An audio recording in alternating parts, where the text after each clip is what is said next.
tous. Je suis là pour vous présenter Dominique Boulier, sociologue, professeur des universités, coordonnateur du Media Lab de Sciences Po. C'est un véritable spécialiste du numérique, avec plus de 30 ans d'expérience sur des travaux qui traitent des moyens de communication. Une très longue expérience qui lui permet d'apporter un certain recul qui peut parfois faire défaut aux études actuelles. Merci. Bien, alors moi je suis sociologue, effectivement, je suis sociologue à la mode de Tarde qui disait que la sociologie devrait être la science de la conversation comparée. Donc vous voyez que ce n'est pas quelque chose de tout récent, c'est quand même une tradition qu'on a sans doute oubliée. Et en réalité, sans le savoir, moi qui suis un peu un ancêtre des études de conversation, mais je le suis aussi, je l'étais un peu involontairement, puisque en 1987, j'avais publié un petit livre qui s'appelait La conversation télé, et qui consistait à raconter des conversations sur la télévision, vous savez, ces conversations que l'on a toujours le lendemain, où on dit « t'as vu l'émission ?» Alors c'est au boulot, c'est à la machine à café, c'est entre amis, et de ce point de vue, les comparaisons que j'avais faites étaient vraiment tout à fait intéressantes. Il y avait 3 lieux que j'avais observés, et je vais vous parler un peu méthodologie, mais vous allez voir, c'est une méthodologie un peu bizarre, parce que c'est un peu de l'espionnage, vous savez. J'avais des informateurs dans un restaurant, dans un secrétariat médical, et puis aussi dans un central téléphonique où il y avait des techniciens. Alors je vous raconte quelques conversations qu'ils ont pu avoir. La première était celle dans le secrétariat médical, vous voyez, ça ressemble un peu à ça. En l'occurrence, ils étaient d'ailleurs en face à face. Et là, on a l'occasion de se parler aussi. Donc, elles sont 3 filles à 9h30 le matin, Marie-Laure, Laurence et Liliane, et elles arrivent, la première arrive, alors elle lui dit « T'as vu ton émission hier ?» Et finalement, l'autre lui dit « Ah bah oui, mais alors, j'ai voulu regarder jusqu'à la fin, mais il y a mon mari qui ne supportait plus, ça l'a écœuré, il est parti avant la fin. » Alors l'autre lui dit « Ah bah moi c'est pareil, mon mari aussi, il supportait pas. » Et il dit « Mais est-ce que vous avez vu le reportage sur la chirurgie du nez ?»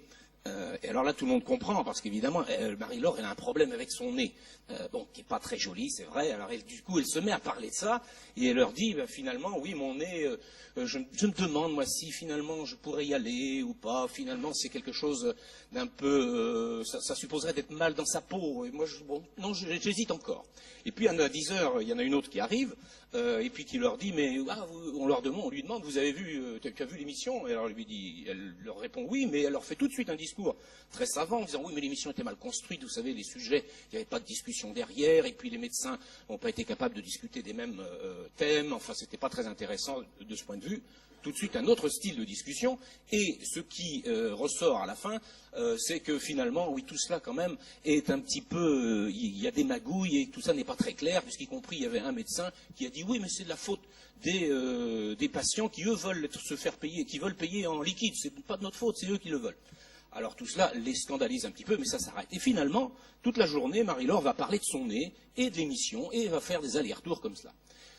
Chose intéressante, dans mon système d'observation, au même moment, à peu près, les gens du central téléphonique avaient eu la même discussion, quasiment. Et c'était uniquement des hommes dans ce cas-là. Et ils étaient en réalité, et donc c'est cette autre diapo qui illustre, mais en réalité c'est pas tellement la diapo qui illustre, qui correspond, mais c'est au moment de la pause café. Endroit stratégique pour la conversation, vous le savez bien. Et à ce moment-là, il y a un des techniciens qui arrive et puis qui a les cheveux coupés très courts. Alors les autres lui disent ah bah dis donc, il se moque de lui quoi. Bon. Et puis il y en a un qui lui dit dis donc mais tu devrais aller te faire des implants aussi tant qu'à faire. Alors il explique comment ça marche. Et alors l'autre, quelqu'un d'autre lui dit mais finalement t'as pas vu ça à la télé toi? Ah mais si. Alors c'est l'émission et on se met à discuter de l'émission. Et on leur dit oh, moi je suis pas resté jusqu'à la fin parce qu'au moment de l'opération sur les seins là c'était absolument écœurant. Vraiment là c'est pas appétissant. Alors tout le monde est d'accord pour dire vraiment c'était quelque chose de très désagréable et qu'on ne pouvait pas supporter ça. Et puis il continue la discussion et au bout du compte on revient encore sur ces histoires de dessous de table, etc. Et ils finissent par se mettre d'accord pour dire finalement on est, vu ce que ça coûte, nous, ce qu'on est, avec les salaires qu'on a, on ne pourrait jamais se payer ce type de chirurgie, donc de toute façon c'est pas pour nous. Alors vous voyez, 2 situations. Chose intéressante qui n'était pas tout à fait prévue, c'était la même émission qu'ils avaient vue, et en réalité, ils en ont fait 2 choses tout à fait différentes. Et ça, c'est un cas très intéressant, parce que précisément, on voit bien qu'il y a des endroits où la conversation, elle mobilise des enjeux personnels, sur son nez. Elle mobilise aussi des enjeux du groupe, en disant comment est-ce qu'on va, quelle opinion on a, quelle position sociale nous avons, et puis des enjeux d'opinion générale sur la chirurgie, les règles éventuelles dans ce domaine, etc. Et j'avais appelé ça, moi d'ailleurs, le souci d'avoir une zone de divergence tempérée, c'est-à-dire qu'en réalité, on ne veut surtout pas afficher de trop gros conflits, parce qu'on est face à face. Et vous verrez que ça va avoir une importance pour la suite. Donc on est face à face, on ne peut pas se permettre de se fâcher quand même, on arrive sur des conclusions sur lesquelles on est à peu près d'accord. Et finalement, j'avais appelé ça construire une opinion publique locale.